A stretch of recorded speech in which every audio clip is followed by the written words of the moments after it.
शिक्षक दिवस के अवसर पर सारंगगढ़ के दहिदा स्कूल के प्रधान पाठिका श्रीमती प्रियंका गोस्वामी को आज राज्यपाल के हाथों सम्मानित किया गया है और आज हमारे साथ चर्चा के लिए वो स्वयं मौजूद है। मैम, सबसे पहले तो आपको इस सम्मान के लिए बहुत बहुत बधाई। धन्यवाद मैम, क्योंकि ये एक बड़ी उपलब्धि होती है शिक्षक दिवस के अवसर पर सम्मान पाना, और आज आपको ये सम्मान मिला है। सबसे पहला मेरा सवाल ये है कि ये सम्मान आप किसे समर्पित करती हैं? जी बिल्कुल।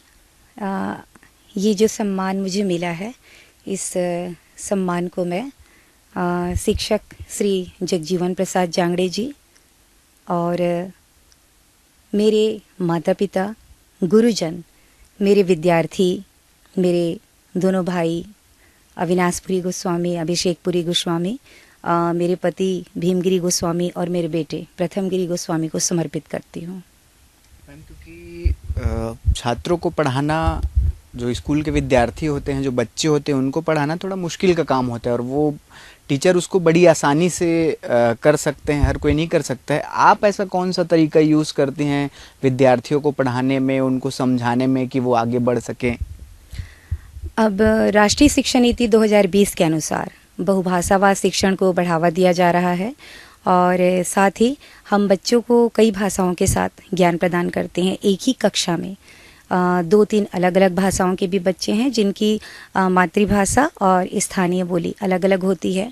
तो उस बच्चे की भाषा और बोली का उपयोग करके अन्य जो साथी बच्चे हैं वो भी सीखते हैं। और इसके अलावा FLN के माध्यम से खेल खेल में शिक्षा के माध्यम से साथ ही प्रारंभिक बाल्यावस्था जो जीवन का एक बहुत ही महत्वपूर्ण मोड़ है, इस क्षेत्र में भी हम खेल आधारित शिक्षा के आधार पर कार्य करते हैं और घर घर पठन अभियान के माध्यम से भी बच्चों को बताते हैं। आजकल क्योंकि डिजिटल माध्यमों से भी हम देख रहे हैं लगातार पढ़ाई जो है वो हो रही है और बच्चे भी डिजिटल होते जा रहे हैं, तो आप लोग डिजिटल को लेकर किस तरह की शिक्षा स्कूलों में प्रदान करते हैं? बच्चे कैसे डिजिटल माध्यम से उसको अपनाते हैं? हाँ, जहाँ तक राष्ट्रीय शिक्षा नीति 2020 की बात है, इसमें बहुभाषावाद और तकनीकी प्रौद्योगिकी एकीकरण को बढ़ावा दिया गया है। और जब शिक्षकों की बात आती है, स्वयं मेरी बात आती है, तो मैं अपने स्वयं के व्यय से, अपना निजी लैपटॉप से, जो मैंने विशेष रूप से विद्यार्थियों के लिए खरीदा हुआ है, उसके माध्यम से मैं बच्चों को उसमें ड्राइंग, पेंटिंग इत्यादि सिखाती हूँ और शिक्षा की मुख्य धारा से जोड़े रखने के लिए बच्चों को तकनीकी ज्ञान मिल सके, जो राष्ट्रीय शिक्षा नीति 2020 के मंशानुरूप हो, इसके लिए पूरा प्रयास करती हूँ। मैम, अपने खेल खेल में पढ़ाई का जिक्र किया, क्योंकि आप बचपन से जैसे पौधे उगाते हैं वैसे ही आप बच्चों को बचपन से संस्कारित बनाते हैं। खेल भी उसमें एक महत्वपूर्ण भूमिका निभाता है। अगर कोई बच्चा बचपन से खेलना शुरू करता है तो भविष्य उसका अच्छा होता है खेल के क्षेत्र में। तो खेल को लेकर किस तरह के अभियान आप लोग अपने स्कूल में चलाते हैं? बच्चों को कौन कौन से वो खेल हैं जो आप लोग खेलने सिखाते हैं, अनुमति प्रदान करते हैं? जहाँ तक खेलों की बात आती है, खेल बालपन के जीवन का अभिन्न हिस्सा है, क्योंकि बच्चे खेल से जो चीज़ें सीख सकते हैं उनकी बात ही कुछ अलग है। जैसे बच्चों को रंग की अवधारणा स्पष्ट करनी है, उनको यदि ये सिखाना है कि ये कौन सा रंग है, तो बच्चों को कलर कॉन्सेप्ट को क्लियर करने के लिए उसको जैसे रंग बिरंगा का खेल है और इस तरह के रंगों से जुड़े हुए कई तरह के खेल हैं जो उन्हें खिलाए जाते हैं। और साथ में जैसे अंकीय ज्ञान है, तो अंकीय ज्ञान के लिए भी हम बच्चों को एक खेल खिलाते हैं जिसका नाम हम रखते हैं जलेबी। उसमें जैसे 5 की संख्या के जस्ट बाद, जैसे 5 का पहाड़ा है, 5, 10, 15, इस तरह के डिजिट जो 5 के पहाड़ा में आते हैं वो आते जाते हैं, तो वो बच्चा जो है गोल सर्कल बना के बैठते हैं और वो बोलता है जलेबी, जिसके पास वो 5, 10, 15 वाले डिजिट आते जाते हैं। तो इस तरह खेलों के माध्यम से हम बच्चों को शिक्षा की मुख्य धारा से जोड़ने का प्रयास करते हैं।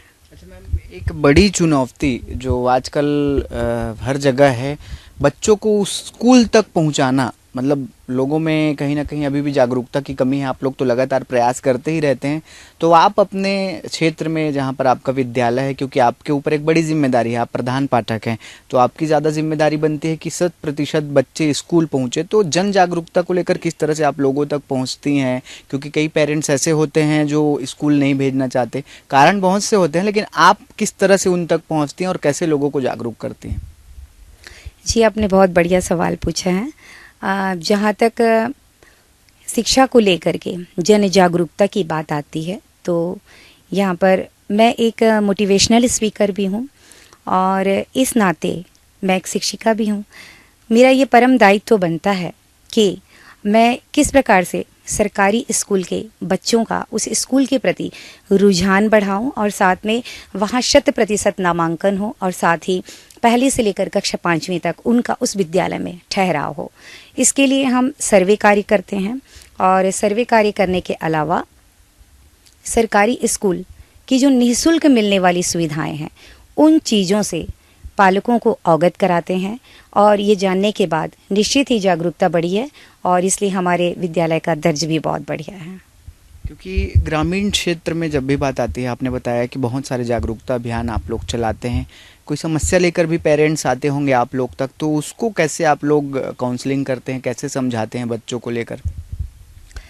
देखिए, जब हम अपने फील्ड में काम करते हैं वहाँ पर ऐसा नहीं है कि सभी चीज़ें पूर्ण रूप से सुविधाओं के साथ हो जाए।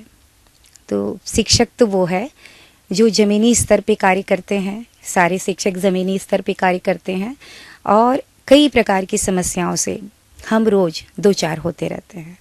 लेकिन इसके बावजूद भी शिक्षक में वो गुण, वो क्षमता होती है कि शिक्षक अपनी बातों से, अपनी जागरूकता से, क्योंकि शिक्षक समाज का आईना है, प्रतिबिंब है।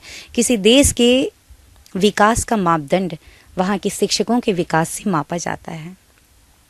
हम पालकों को अपनी बातों से, अपनी संप्रेरणा से बाकायदा प्रेरित करते हैं और उनकी जो भी समस्याएं होती हैं उन्हें सब प्रेम एवं शांतिपूर्वक सुलझा करके उन्हें जो सकारात्मक रवैया है, रुख है, उसे प्रेरित करते हैं।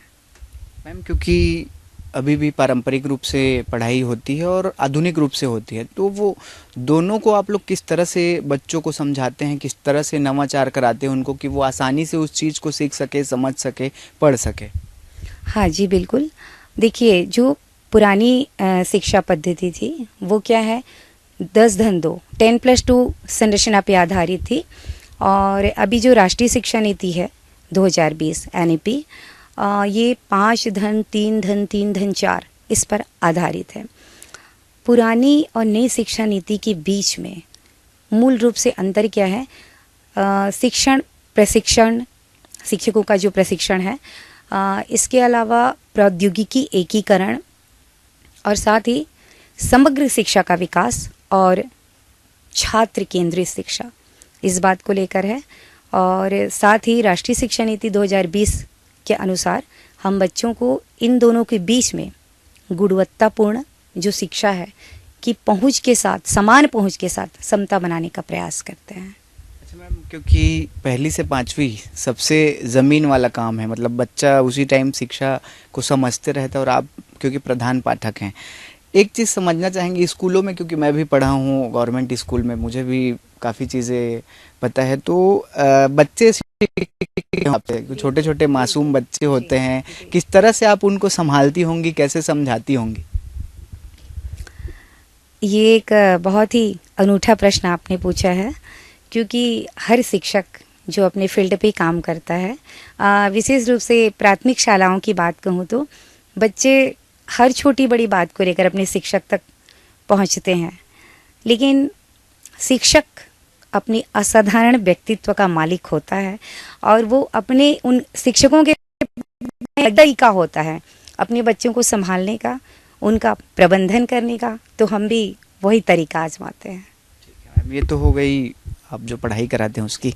अब बात कर लेते हैं कि शिक्षा के क्षेत्र में आना कैसे हुआ आपका, मतलब कैसे सोचे कि अब बच्चों को शिक्षा दी जाए, शिक्षिका बना जाए, ये कैसे आपने डिसाइड किया, कैसे सोचे?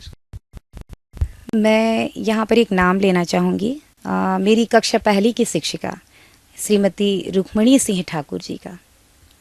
जब मैं कक्षा पहली क्लास में थी तो वो हमारी शिक्षिका थी, अभी भी हैं।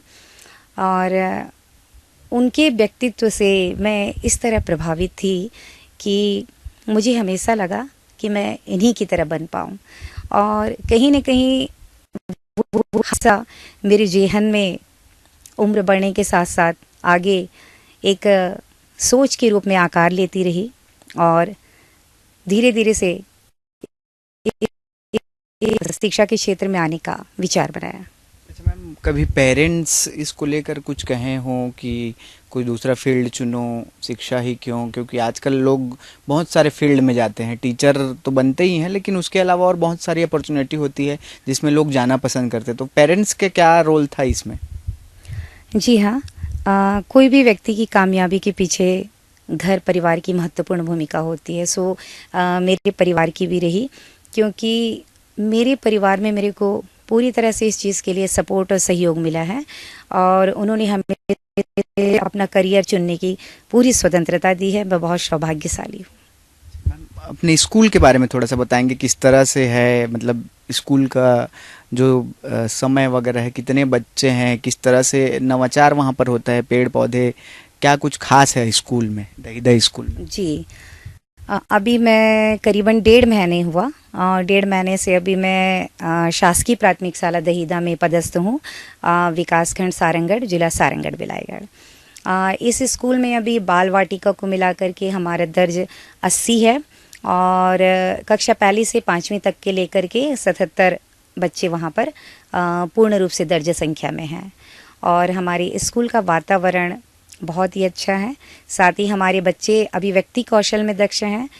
मैं स्वयं आशु कवयित्री हूँ, क्योंकि आशु कवयित्री वो होता है जो तत्काल काव्य लेखन कर सकता है, तत्काल काव्य लेखन करने में और उसे वाचन करने में समर्थ होता है।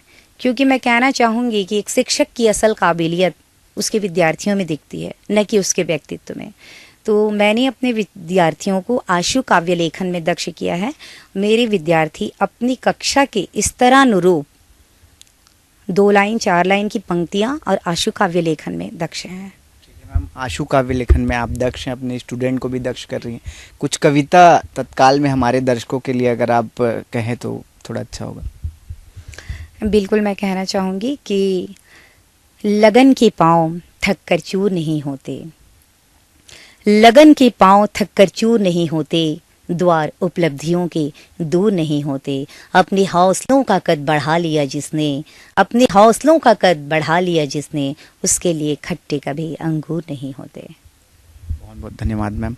एक और आखिरी सवाल है कि काफ़ी कुछ चीज़ें होती है जीवन में, बहुत सारी याद होती है, लेकिन शिक्षिका बनने के बाद, क्योंकि आप छोटे छोटे बच्चों को पढ़ाती हैं, तो जाहिर सी बात है कुछ ना कुछ ऐसी याद तो होगी ही जो आप हमारे दर्शकों के साथ अगर शेयर करना चाहें तो। मेरे बचपन की याद, अभी शिक्षिका हाँ, शिक्षिका बनने के बाद की एक बहुत यादगार पल है जो मुझे इस वक्त मेरे ज़हन में आ रही है। एक बार हम लोगों ने अपने विद्यालय में एक पेंटिंग चित्रकला प्रतियोगिता का आयोजन किया था और सारे बच्चों ने एक से बढ़कर एक चित्र बनाए। सबकी तस्वीरें काबिले तारीफ़ थी और सबकी तस्वीरें मैं देखने लगी। किसी ने कहा कि हमारी देखिए, हमारी देखिए। मैंने कहा बेटा सब आप लोगों ने, सबकी एक से बढ़कर एक है, बहुत ही सुंदर। और मेरी एक बच्ची ने वहाँ पर मेरी तस्वीर बना रखी थी और मेरी तस्वीर के ठीक नीचे एक टैग उसने लिख के रखा था कि संसार की सबसे प्यारी शिक्षिका, हमारी शिक्षिका। वो पल था जब मैं रो पड़ी। ये स्मृति मुझे बार बार आगे बढ़ने के लिए प्रेरित करती है। बहुत बहुत धन्यवाद मैम। तो ये थी हमारे साथ दहीदा स्कूल के प्रधान पाठक श्रीमती प्रियंका गोस्वामी जी ने। उन्होंने बताया कि किस तरह से नवाचार के ज़रिए स्कूल के जो विद्यार्थी होते हैं उनको वो पढ़ाती हैं, उनको वो ज्ञान देती है, उनको वो संस्कार देती है, क्योंकि यही जो बच्चे हैं वो भविष्य में देश को संवारेंगे। कैमरा पर्सन डी के सिन्हा के साथ श्रीकांत तेदू, साधना न्यूज़, रायपुर।